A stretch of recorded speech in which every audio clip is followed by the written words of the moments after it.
The amount of body motion clearly seen by the movement of the rear view mirrors.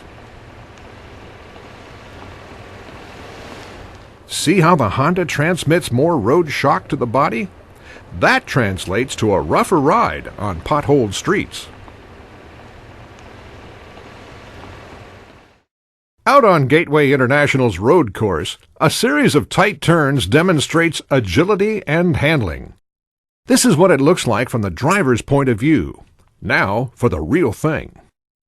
First through the turns is Forester, being driven pretty aggressively. Notice how Forester's balance and control allow it to dance around the cones. Next is the Honda CR-V. See how it plows into the second curve. Certainly not as precise and controllable as Forester. Next up is B9 Tribeca, a much larger, heavier vehicle, but it still cars through the turns with ease. Compare that to its direct competitor, the Volvo XC90, which appears to have a much more difficult time remaining under control.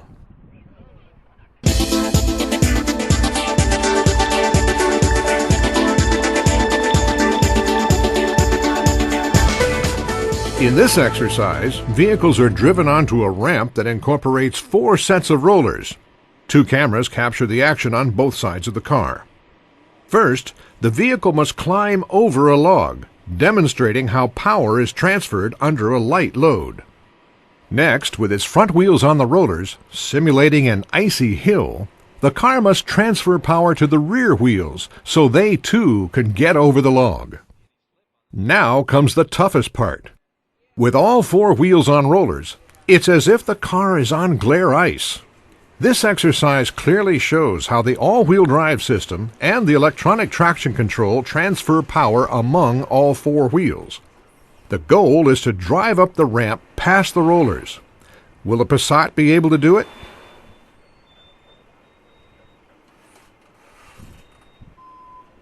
Next up is the 2007 Legacy 2.5 GT Limited, equipped with variable torque distribution all-wheel drive with vehicle dynamics control. Again, with all 4 wheels on rollers, the traction control system must try to eke out some amount of grip in order to climb this simulated icy hill. And with only a little bit of effort, the Legacy climbs past the rollers. Next, we see the Volvo XC90 approach the rollers.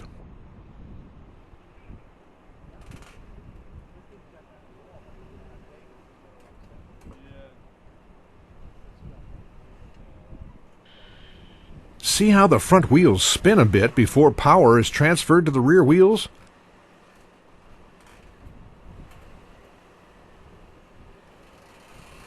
Now, what happens when all 4 wheels are on the rollers?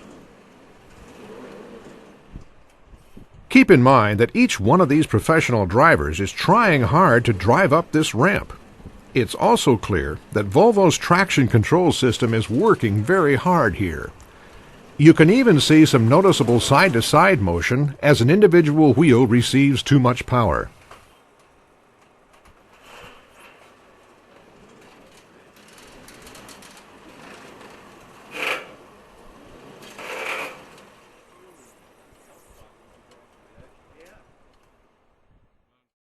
Next is our most direct competitor to the Volvo XC90, the Subaru B9 Tribeca. Note how power is transferred front to rear at the beginning of this exercise, and then side to side,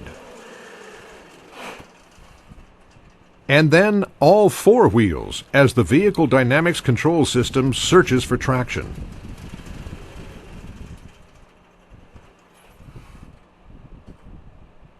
With only a little bit of effort, the Subaru drives up past the rollers.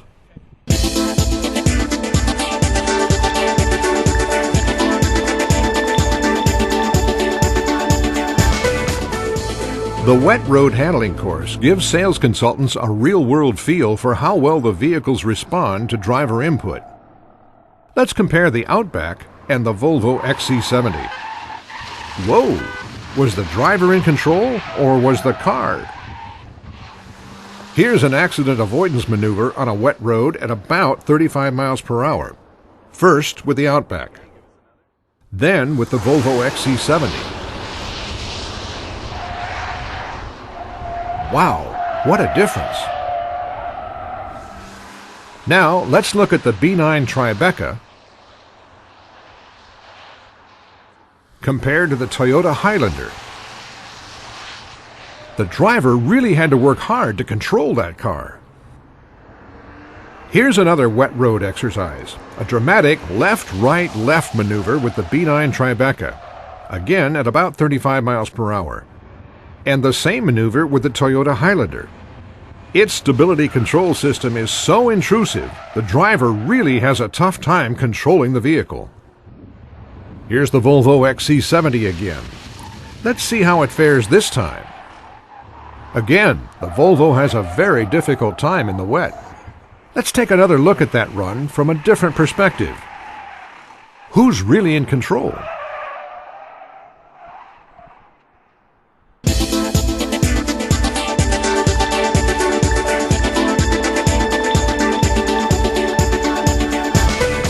The highlight of the off-road course is this 35-degree dirt hill.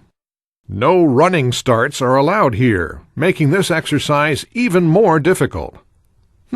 Seems pretty easy for the Forester.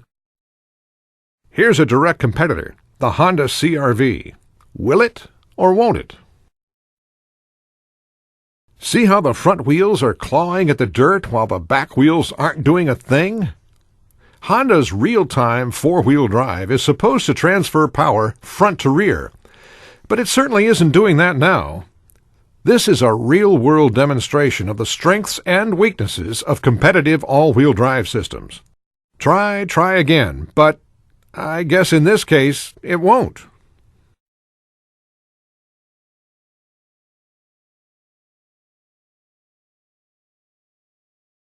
Now we have a side-by-side view of the Outback and the XC70.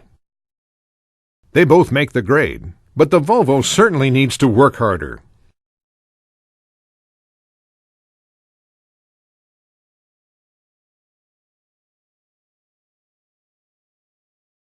Next up is the B9 Tribeca.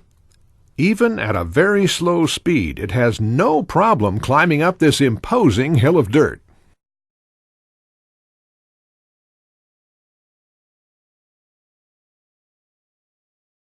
The Nissan Murano has an unusual continuously variable transmission and a typical reactive all-wheel drive system.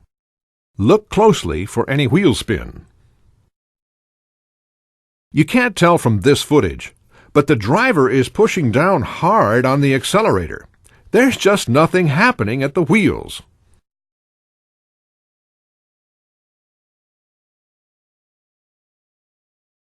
It just seems to stall, a very strange performance.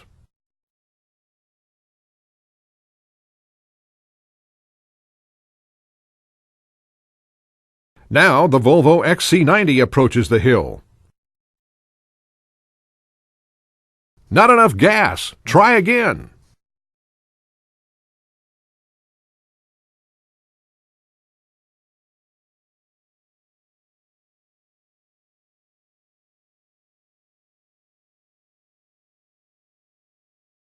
Of course, the driver plays a key role here. These are Subaru salespeople at the wheel, not professional drivers. Will it or won't it?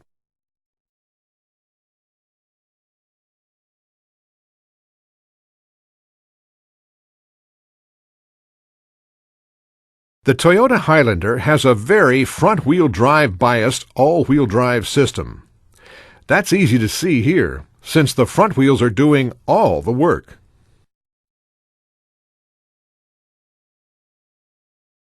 Here's another camera angle, and another try at the hill.